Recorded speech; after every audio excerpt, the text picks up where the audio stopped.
So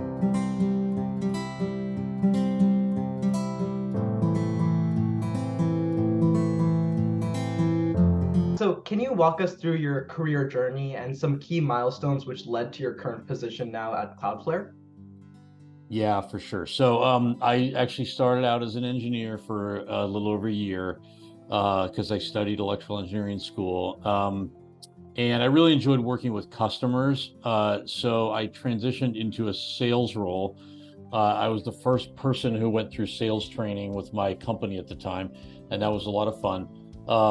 And that allowed me to get out and work directly with customers on their systems design issues and things like that. That kind of took me to the place that I knew I wanted to think a little bit more about like go-to-market strategy and how to engage customers and how to promote the company's brand and products. And, ultimately that's marketing. So I thought that it would help me to get into marketing, to go back to get a business degree, which I did and got an MBA.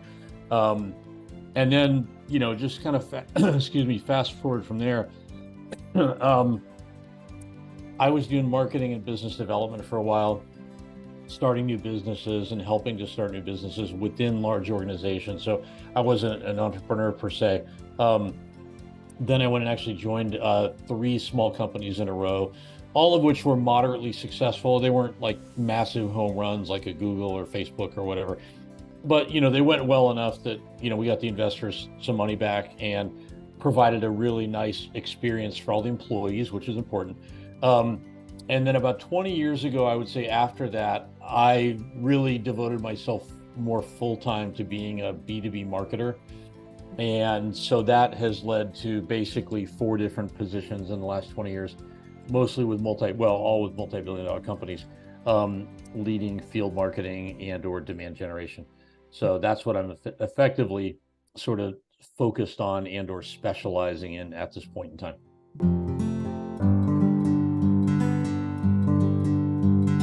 So what sparked your interest in business and the marketing sides of the tech industry, and kind of what makes this your passion? Yeah, that's a great question. So marketing in the tech industry is interesting because there are some elements of the tech industry, like semiconductors, I would say, where marketing is really technical marketing. What you're really doing is describing the features of the product, and that's what engineers need.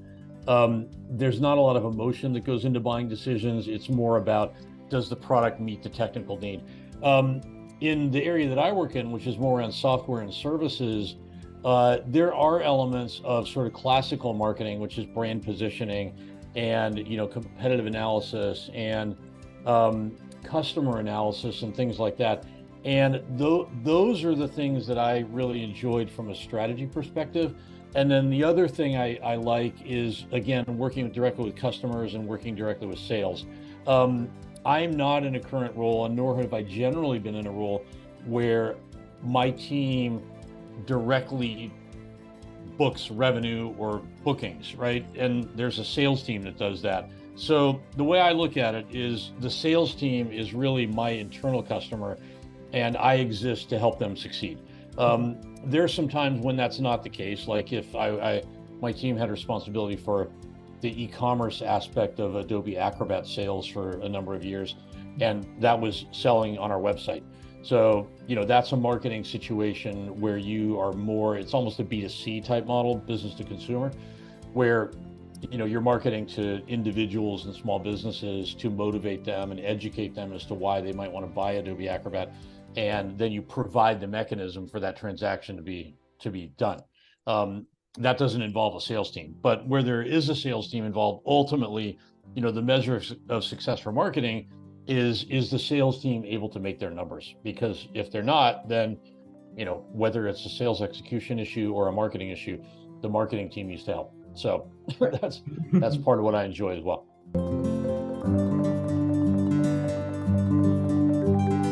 Transitioning from your background in electrical and computer engineering, like what inspired you to pursue a career in business and marketing later at Wharton? And what kind of made you make this shift in your career? And then how has your technical and your business background influenced your current interests in the industry and throughout your career? And have these two backgrounds kind of provided a different perspective for you? Yeah, those are great questions. I mean, I think there are a lot of people these days who have a technical background and can be very competent in a technical role, but decide they want to take more a business, um, more of a business path. And in the area that I work in, for instance, we have a lot of what we call solution engineers, and they are customer-facing engineers who are assigned to a sales team to work with customers to sort of design and at some level implement their solution. So, that I think some of it comes from, whether it's me or anybody else who's taken a similar path, some of that comes from whether people want to be out working with customers or working with industry folks or whatever it might be. Um, and the other thing I would say is, education is super important, but it's not required. So I happen to have a technical degree, and that's great. But I work with a lot of people who don't have a technical degree, and they can be just as effective as I can. And so I think for anybody who is not oriented technically, I don't know that I would let that be a barrier to pursuing a role in the tech industry, because you can educate yourself a lot. Um, and mostly what it requires is just a passion for the subject matter, Mhm. and that's free. There's an old saying, there are a lot of things that can drive success that don't cost any money and they don't cost any education.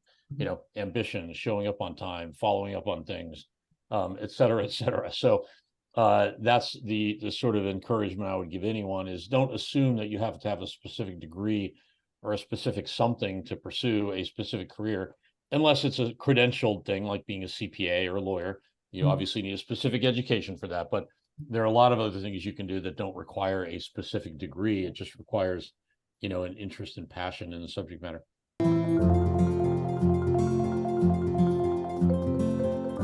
How did you form different connections and mentors throughout your career? And how did that kind of impact your growth and contribute to your success? Yeah, I think connections and mentors. I think mentors come in at least two forms. There are mentors that you develop work relationships with and are influential on your development as a professional.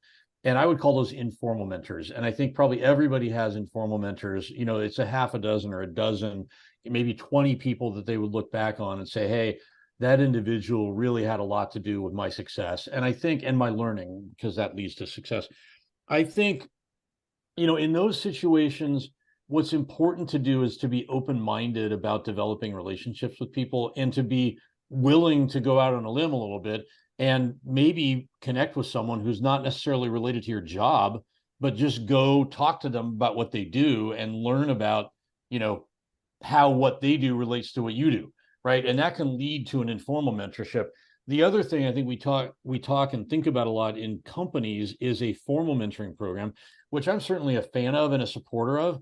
But I think it's a very structured approach, and it would be a mistake for anyone to limit their mentoring opportunities and their mentoring mindset to a formal mentor relationship, if that makes sense. Mhm. So I would just say to everybody, whether it's people in high school who are planning for a career, people in college who are getting ready to take maybe your first professional job, consider that you can get mentoring from any place and anybody. It takes a lot of different forms, and it doesn't have to come in the label of a mentor program per se. Just be open to input and learning, and those will all be mentors for you.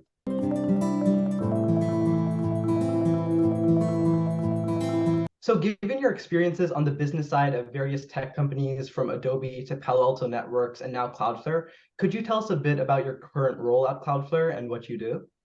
Yeah, for sure. So I'm basically a regional marketing leader for Cloudflare. We have three. I focus on the Americas, which is North and South America, and my team. We have a leader for Europe and Middle East and Africa. That's usually called EMEA. And we have a leader for Asia Pacific, or APJ, which is Asia Pacific plus Japan. And that includes China and India as well, which is important because those are two very massive countries.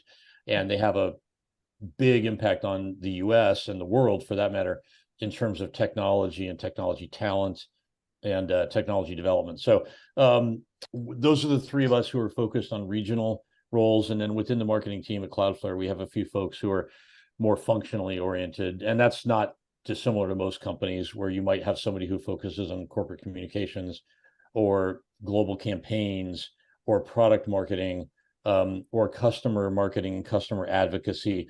So that's how my role and my team fit in at Cloudflare. As I mentioned earlier, what we're ultimately focused on is educating and engaging the account base in the Americas to learn about Cloudflare products and how we can help them achieve their objectives. I mean, that's ultimately what marketing is about. And the second piece to that is to make that interest actionable for one of the people on our sales team to go talk with that organization and the decision makers and influencers in that organization as to how the Cloudflare solution can help them. And that's not really different than any company, whether it's B2B tech or otherwise. Ultimately that's, the old saying in marketing is find a need and fill it. So, we're just doing the same thing. We're finding needs and filling them. And, Cloudflare, I know, has a really interesting legacy and a really compelling legacy in terms of how the company got started. And it's really not that old. It's, maybe a little over 10 years old, but has grown very rapidly in the last 5 to 6 years. And that is attributed to something I would call product market fit. So this is a term that's getting used more and more these days. It's the notion that a product offering is meeting all the needs of its target market. And when that happens, we talk about product market fit. And the beautiful thing about that is that when you have product market fit, then sales and marketing become much less work, if you will. That's not to say it's not work, but a lot of technology companies, especially startups that don't necessarily make it, probably 8 out of 10 times they don't make it because of product market fit. It's just not there. The other 2 times they might not make it because of execution issues or some other aspect of the market development, but generally it's product market fit. So I think if we see any organization or company that is progressing and growing, it will have some level of product market fit. And whether it's growing slow or fast probably has to do with the degree of product market fit and the size of the market. Where you have high product market fit and a large market, things are going to go very quickly. And I think Cloudflare is a great example of that. There are some others recently, like Snowflake, which is a data, computing platform, and Snowflake is almost doubling every year. And that is real product market fit. And they've obviously hit a vein of something that's needed within, the IT infrastructure and data management community.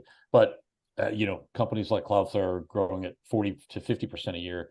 And that's very admirable as well. It's hard to do. It's hard to achieve that. So any company growing 20 to 30 to 40% a year is achieving something very extraordinary.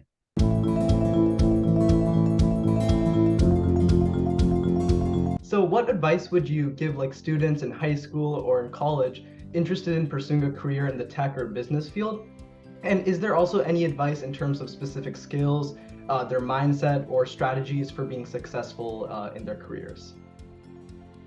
Yeah, I would say, I think like you're doing, Adrit, if you're interested in tech or business, just go find ways to get experience in that. And, I've given some people some advice over the years, like, even if you don't get a degree in something, go do a project. And this is something I talk to people about a lot who are already working at companies, and they say, oh, I want to go work in this department over here, but I don't have any experience. What should I do? And this happened, by the way. I was teaching at Santa Clara University in the MBA program for 8 years or something. I don't remember how long. It was while I was working, but I was teaching what upper division, I guess you would call it, MBA course, in essentially product management, product marketing. And a lot of the students in that class were interested in moving from technical roles into a business role. And sometimes that would be someone who is in like a developer role, they want to move into product management. So, or they were in a developer role, they wanted to move into marketing. And, my advice was always, you know what, go find a project to do, because that way, when somebody asks you, do you have any experience in this area? You can say, yes, I've never had a job in this function, but here's what I've done. And, that's the best way to do it. And that's generally free. Like, you don't have to pay anything for that. And so for students, I would say, like you're doing with the work you're doing with AI and medicine, that sounds awesome. If I'm a student and I'm interested in, I don't know, stats and analysis, then go find a project to do stats and analysis. One of my daughters, who now works at Adobe, she worked for a lifestyle blogger, for lack of a better description, and I think that's the actual description. And over the summer when she was in college, and what she was doing was helping this lifestyle blogger understand how to do more e-commerce on her website. Okay. So she was using like Google Analytics and some other stuff to understand this better.